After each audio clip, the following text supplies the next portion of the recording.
grateful that you are spending this time with us today.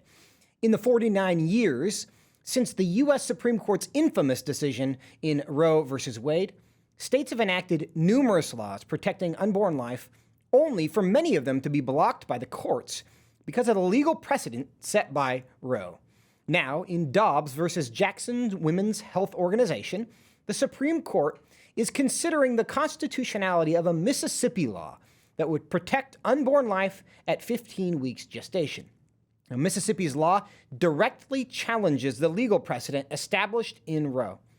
As Americans on both sides of the abortion debate wait on pins and needles for the court to hand down its decision, likely before the end of June, what would a potential overturning of Roe mean in practice for every state? Well, FRC's Connor Semelsberger, who is our Director of Federal Affairs handling the life issue, joins me now to answer that question. Connor, good to see you today. Great to be on, Joseph.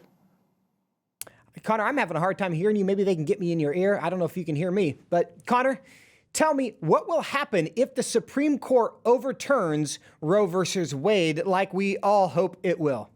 Yes, and that we do. For 50 years, we do hope that this decision finally will overturn Roe v. Wade. What will happen there? This is where it goes back to the state legislatures, Congress, right? The people's voice to enact laws surrounding abortion and pro-life laws. And so that's what we hope happens this summer. Now, what would that mean for your state? Well, all these laws that have been passing through your state chambers, you hear about them in the news for decades, that have been passing since Roe versus Wade had happened back in 1973. The good news is many of these laws will, for the first time in these 50 years, be able to be enforced. Unborn life can finally be protected at all stages of life if Roe was to be overturned, rather than that late-term viability threshold they established or try to create out a whole cloth in that bad precedent they set all those years ago. Now, Connor, you've been part of creating a resource to make this information available to people. Tell us what you've done. Yeah, so FRC has had pro-life maps for a couple years now at frc.org/pro-life maps, covering several pro-life issues like born alive laws, fetal dignity laws, and even if your state funds abortion and abortion businesses. This updated map does exactly what we talked about here. It will show what our country could look like once Roe is overturned, right? And again, all these laws that have been passing through state chambers for years and years and years finally can be enforced. And so what we've done here is we've told each state's pro-life story, or lack thereof, in the last 50 years. We've categorized each state by their strongest protection. What is the strongest point or the fullest protection they have? Is that at conception, a whole protection for unborn life? Is that at heartbeat, around 5 or 6 weeks gestation? Maybe a pain level or 15 weeks like we've heard in Mississippi, or that viability line around 24 weeks that we've heard about so much since Roe? Or are you a state like California and New York that give the guise of protecting life around 24 weeks, but actually because of the way the laws are written, they just allow these big exceptions through mental health, women's health, that a woman can show up to an abortion clinic, provide almost any reason, and get an abortion at any point in pregnancy? Connor, I know a lot of states have passed what are sometimes referred to as trigger laws that say essentially the moment Roe versus Wade is overturned, abortion will be illegal in our state. How many states have done that? Yeah, quite a few. The great news is, and this is really great news, 18 total states, if Roe were to be overturned tomorrow, would have laws on the books they can enforce that award full protections for the unborn. It's quite amazing. And like you mentioned, there's a couple ways states have done this. Some have laws on the books all the way going back 150 years, way before Roe v. Wade, when our nation was fully a pro-life nation in the 1800s, passing pro-life laws.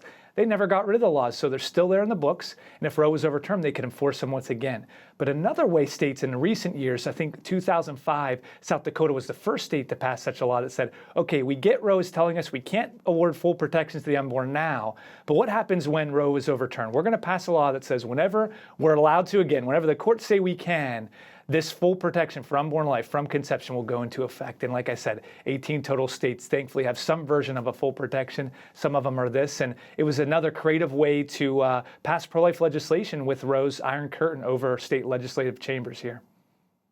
Now, Connor, we all kind of have in our minds an idea of where states are politically, because we've seen red and blue maps for a long time, and then we've seen some that are purple.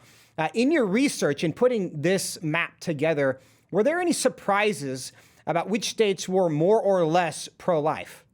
Yes, quite a few. I'll start with a good positive one. Wyoming, one of a very conservative state we thought of many years. Up till a week or a few weeks ago, they have allowed abortion through all 9 months of pregnancy. They had a mental health exception that really allowed late-term abortions, and so the state legislative chamber knew this. They saw Roe coming down, and in the last couple of weeks, they passed one of these trigger or post-Roe laws that says, if Roe's overturned, we're going to award full protections for the unborn. So they went from being one of the most liberal abortion laws to now one of the most conservative. So that was a very big surprise. But on the flip side, you look at states, my gosh, you look at a Minnesota, again, a state allowing abortion through all 9 months. You don't think of them in the same vein as California and New York, but right there. You look at small states like Joe Biden's Delaware or Rhode Island, long time, historically Catholic, pro-life Democrats in those states. And again, they allow abortion through all 9 months of pregnancy. Pretty surprising.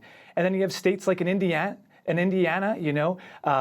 Governor Pence was there, Vice President Pence. You think of Indiana as a pro-life state. The strongest law they have on the books is 20 weeks. So that's pretty late into the second trimester. If Roe were overturned tomorrow, women can get legal abortions in Indiana through 20 weeks, which is very surprising for a conservative state like Indiana.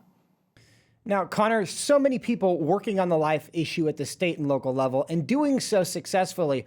Does this map provide the opportunity to let those people know the opportunities for improvement that exist in their state? Yes, that's exactly the design, and here's how it works. You see this bright, colorful map, all the red states on there, not conservative ones, they're the pro-abortion states, and a shades of green for the good states there. And it's encouraging some competition. You see your state that you know to be a good pro-life state, and you see that you can't, your laws aren't strong enough to protect unborn life. This serves as an encouragement for the voters, for activists, pro-life movements in the states, as well as those legislators that when they get the opportunity, whether it's this next election to elect those pro-life leaders they need to get these laws over the finish line, but either way, these states need to continue to pass pro-life laws. Connor, Scripture tells us that we are to provoke one another to love and good works. And this map gives us a great opportunity to see what our friends in other states have done and see how we might do some good works in our own state. And we thank you for bringing it to us. Thanks so much for being with us today as well. Always a pleasure, Joseph.